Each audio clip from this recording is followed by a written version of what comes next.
The front door slammed against the wall so hard the glass picture beside it rattled. Ethan's voice cut through the house before I could even set down my cup. "You owe us everything," he shouted. His wife Mara followed close behind him. Chin lifted a satisfied smirk on her face, as if she'd just delivered a victory speech. I stood there, coffee still steaming in my hands, unsure whether to laugh or cry. "Excuse me," I asked, my voice quieter than I intended. Ethan held up a folded envelope, shaking it like evidence. "Your tax records, Mom. I saw what you make. You've been sitting on money while we struggle to pay for daycare." I felt the words land heavy and cold. "You broke into my papers." He shrugged, unapologetic. "I had to know. You've been keeping secrets." Mara stepped forward, her perfume sharp in the air. "We're not asking for much, Selena. Just do the right thing. Sell this house, it's far too big for one person, and help us with the mortgage." My throat tightened. The last time they'd visited, Ethan had kissed my cheek and thanked me for Sunday dinner. Now he stood in the same kitchen, his eyes hard, as if I were the stranger. "I paid for your house once already," I said. "Do you remember?" He waved me off. "That was years ago. You can't keep everything to yourself." Everything. As if the life I'd built, every overtime shift, every night alone balancing books and debts, wasn't mine to keep. I set the cup down slowly before my hands betrayed me. "You came here to take, not to talk," I said almost to myself. Ethan didn't deny it. He just crossed his arms and waited. I looked between them, the son I raised, the woman who thought she'd won him, and felt something inside me settle into place, cold and clear. That was the moment I realized this wasn't a misunderstanding. It was a takeover in my own home, and it was only the beginning. Before today, my life had been quiet in the best kind of way. I'd wake to the sound of wind through the birch trees, brew my morning coffee, and sit by the kitchen window with the newspaper folded neatly beside me. My days were predictable, budgeting, gardening, small walks to the market. I liked it that way. Widowhood taught me to live within silence, to make it mine instead of something that haunted me. I kept a small ledger on my desk, every expense written in tidy columns. Old habits from my accounting years, order, control, the comfort of knowing where every dollar went. It was the discipline that kept me standing after Victor died. Every Christmas, I sent Ethan and Mara little gifts, nothing extravagant. Gift cards, books, the kind of thoughtful things I hoped would remind them of love rather than money. When they bought their house, I wired the down payment without hesitation. At their wedding, I paid the venue deposit and the catering bill, smiling when Ethan told me, "You've given us everything we need, Mom." I believed him. I thought gratitude had roots. But gratitude, I've learned, withers when watered by greed. After they left, the silence returned heavier this time. I picked up the empty coffee cup from the table, its ring marking the wood. I didn't bother wiping it away. Some stains aren't worth scrubbing. I sat back down at my desk, opened the ledger, and stared at the tidy rows of numbers. They once meant stability. Now they looked like ammunition, because I knew they'd be back, and next time they wouldn't come with words. They'd come with a plan. They came back sooner than I expected. 4 days later, early evening, when the sky was still streaked with gold, I heard the sound of their car before the knock. This time they didn't arrive with nervous energy or hesitation. They came prepared. Mara carried a leather notebook tucked under her arm, and Ethan held a folder. They looked like a pair of auditors rather than family. I didn't invite them to sit, but they made themselves comfortable anyway. "We've been thinking," Ethan began, adjusting his sleeves. "It doesn't make sense for you to live here alone. The taxes, the maintenance, it's a lot for one person." Mara leaned forward, flipping open her notebook. "There's a new condo complex near downtown. Safe, quiet, lots of retirees. You'd love it." She said it like she was offering me a vacation, not an eviction. I took a slow breath, forcing my voice steady. "And what would I do with this house?" "Sell it," Ethan said quickly. It's the logical thing. You'd get a good price right now, and we could use the funds wisely. Maybe even combine our resources. Combine, a polite word for transfer everything to us. I nodded, as if considering it, hiding the pulse in my throat. You've done your homework, I said. Mara smiled, mistaking my calm for compliance.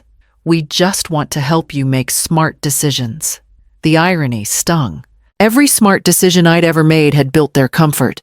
The down payment, the loans, the favors. Now they wanted the roof over my head too. When Ethan handed me a printout of possible listings, I smiled faintly. Thank you, I said. Let me think about it. They left in high spirits, certain they'd planted the seed they needed. But as their car disappeared down the street, I stood by the window and let my smile fade. The plan had already started forming in the quiet behind my ribs. If they wanted to play accountant, I'd show them what a real one could do. After Victor died, the house went silent for months. His voice still lingered in the corners, in the tools left in the garage, in the coffee cup he'd always forgotten to rinse. I buried myself in numbers because they were the only things that didn't grieve.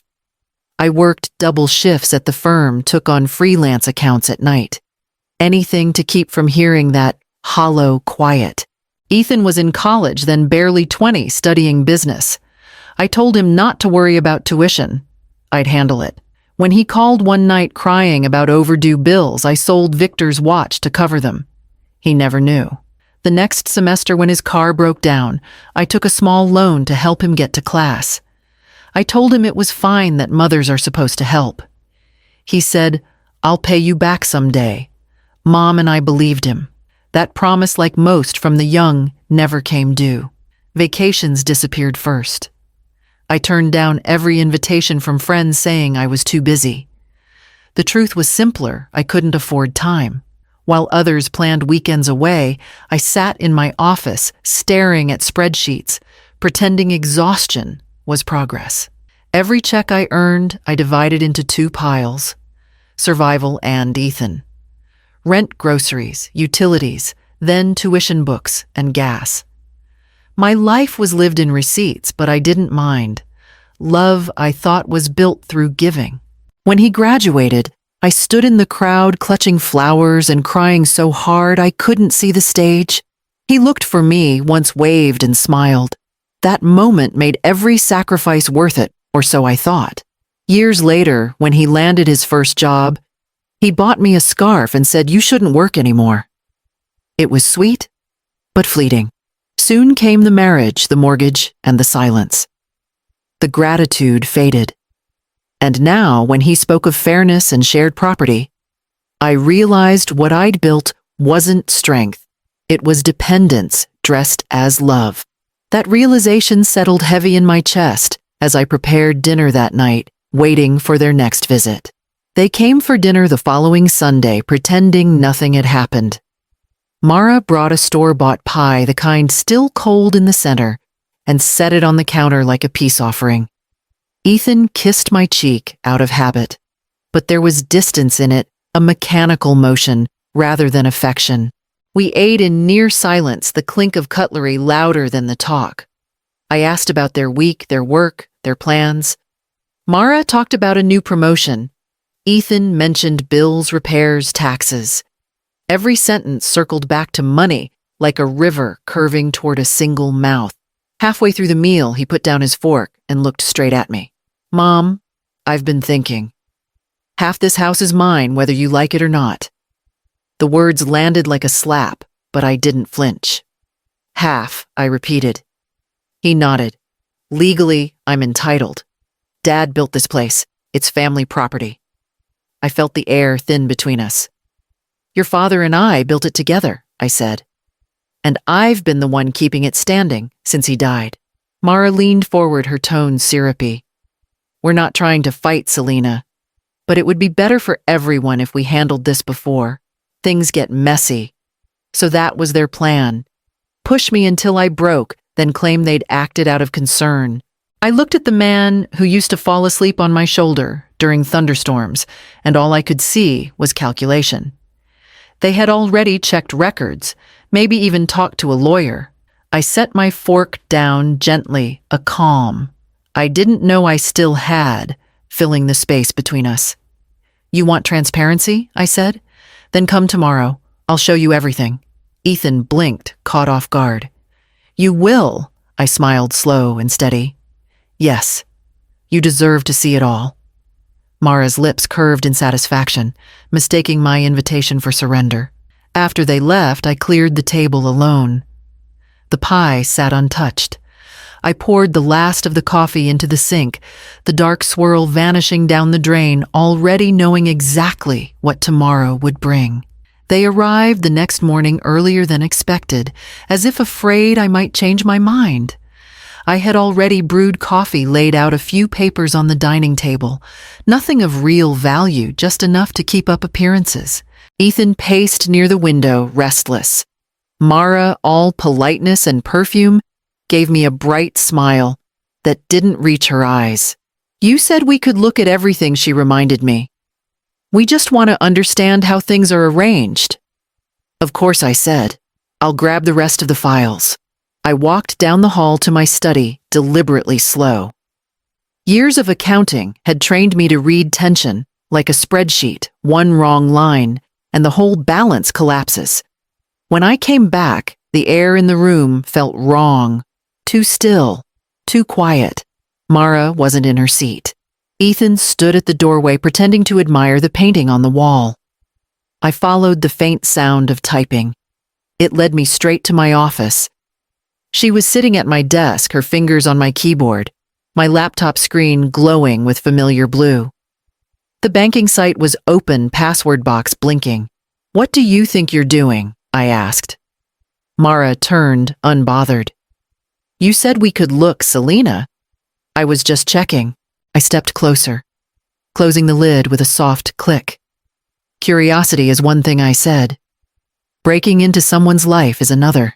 Ethan appeared behind her, pale and stammering.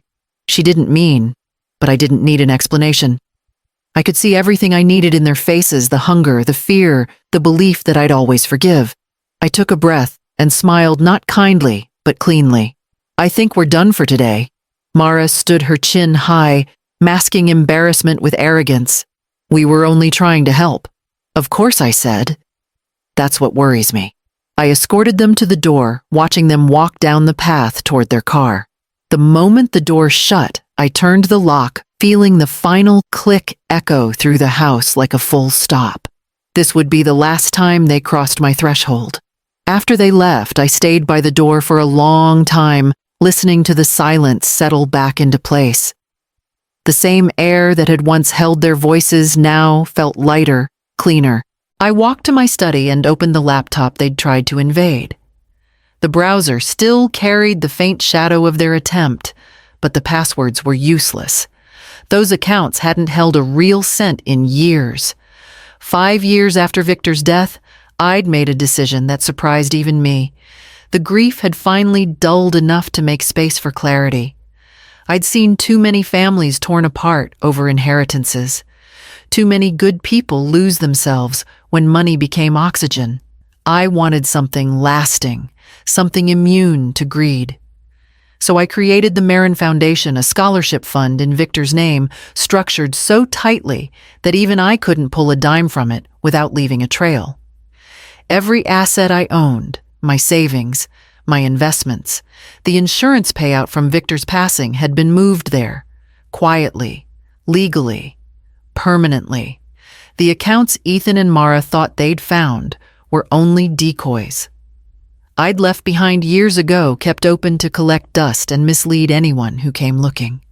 I'd built them like empty safes designed to distract thieves from the vault. Sometimes I wondered if Victor would have approved. He'd always been generous, but cautious. "Plan for the storm before it starts," he used to say. He was right. The storm was here, and my plan was holding. I opened the drawer and pulled out the folder labeled Deed and Registration. Inside were the original documents of the foundation, the papers that proved every cent was already spoken for. Behind the curtain in my study hung the framed certificate, the one I'd kept hidden in plain sight. Tomorrow, when Ethan and Mara came demanding proof, I would show them exactly what they thought they wanted. I wouldn't need to raise my voice. All I had to do was pull back the curtain. They arrived just after noon, the sound of their car rolling up the driveway sharp and impatient. I was waiting in the study, coffee already poured, everything arranged exactly as I wanted it. When the doorbell rang, I didn't rush. I let them wait just long enough to remind them whose house this was. Ethan's expression carried the same false confidence as before. Mara, in her pressed blouse and clipped tone, looked like she was walking into a meeting she expected to win. "We're here for transparency," she said. "You promised to show us everything." I gestured for them to follow me. "Then let's not waste time." The study smelled faintly of paper and dust. They glanced around, scanning for what they imagined to be secrets: a safe, a file, a password written on a sticky note. I went to the corner where the curtain hung across the wall. "You said you wanted proof," I began, turning to face them. "Here it is." I pulled the curtain aside. Behind it, framed in glass, was the certificate for the Marin Foundation. My husband's name stood in gold letters above the seal. Beneath it, the words were clear: registered non-profit. All assets transferred for educational grants. Ethan stepped forward, confusion overtaking arrogance. "What is this?" "It's where your father and I decided our legacy should go," I said. "Every dollar I've earned since his death has gone here to build futures for children who actually earn them." Mara blinked, speechless. "You mean you gave it all away?" "Not away," I said softly. "Forward." For a moment, no one spoke. The sound of their breathing filled the space between us, shallow and uneven. Ethan's voice cracked. "So there's nothing left for us." I met his eyes. "There's still your integrity, if you choose to keep it." They left without another word, the slam of the front door echoing behind them.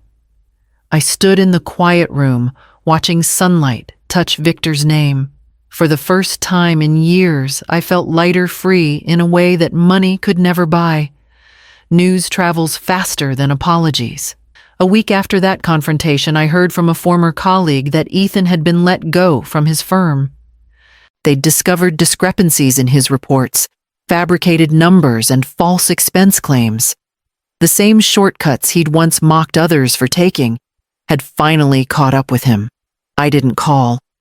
There was nothing I could say that would reach the man he'd become. 2 days later, Mara sent an email. Short, cold, and sharp as glass.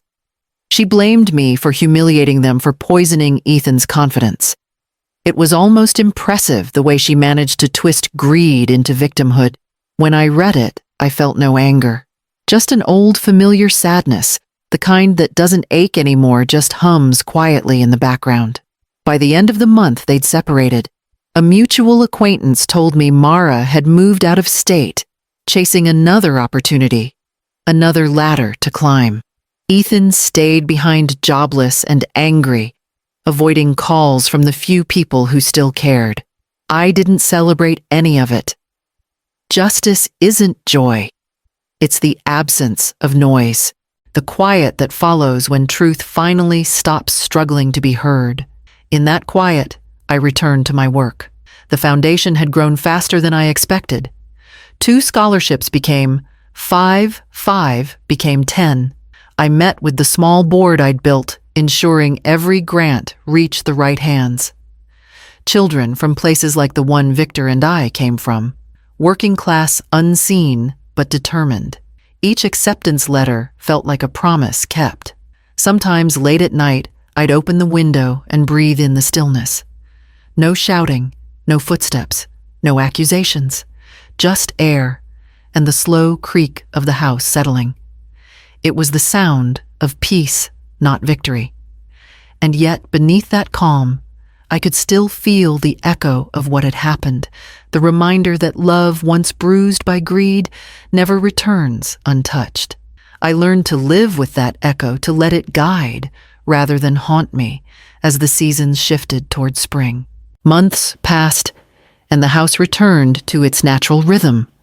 The tick of the clock, the hum of the refrigerator, the soft sigh of wind against the windows.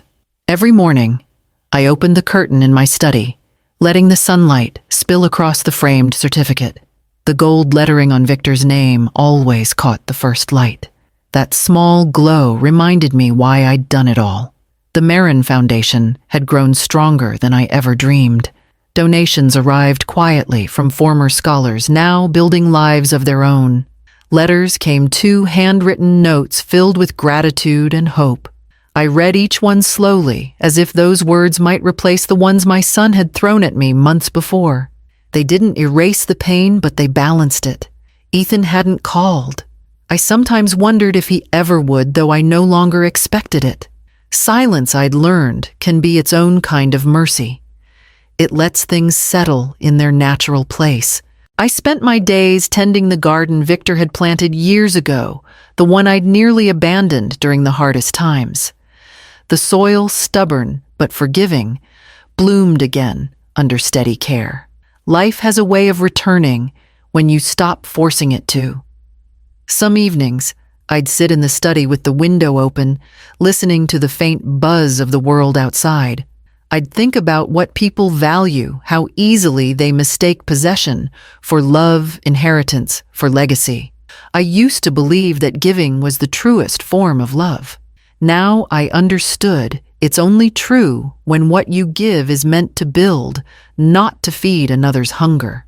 They wanted everything I said softly one night, running my hand along the frame. I gave them nothing but the truth. The light from the desk lamp fell over the papers and faded photos beside it.